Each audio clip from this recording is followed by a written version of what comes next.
બાંગ્લાદેશમાં હિન્દુઓ પર થતા અત્યાચાર સામે માંજલપુરમાં પ્રતિકાત્મક વિરોધ. નમસ્કાર દર્શક મિત્રો, શિખર ભારત ન્યૂઝમાં આપનું સ્વાગત છે. વાત કરીએ સમાચારમાં તો બાંગ્લાદેશમાં હિન્દુ સમાજ પર થઈ રહેલા અત્યાચાર અને અમાનવીય ઘટનાઓ સામે વિરોધ વ્યક્ત કરવા માટે વડોદરા શહેરના માંજલપુર વિસ્તારમાં જ્યુપિટર ચોકડી પાસે પ્રતિકાત્મક વિરોધ કરવામાં આવ્યો હતો. આ વિરોધ દરમિયાન રસ્તા પર બાંગ્લાદેશના ધ્વજનું ચિત્રણ કરી તેના ઉપર બાંગ્લાદેશ મુર્દાબાદ જેવા સૂત્રો લખવામાં આવ્યા હતા. પ્રદર્શનકારોએ જણાવ્યું હતું કે બાંગ્લાદેશમાં અલ્પસંખ્યક હિન્દુઓ પર થઈ રહેલી હિંસા, લૂંટફાટ અને અત્યાચાર સામે આંતરરાષ્ટ્રીય સ્તરે કડક પગલાં લેવા જરૂરી છે. આવા વિરોધ દ્વારા તેઓ ભારત સરકાર અને વિશ્વ સમુદાયનું ધ્યાન આ ગંભીર મુદ્દા તરફ દોરવા માંગે છે.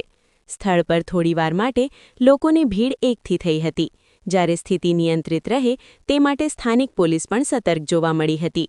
વિરોધ શાંતિપૂર્ણ રીતે પૂર્ણ કરવામાં આવ્યો હતો.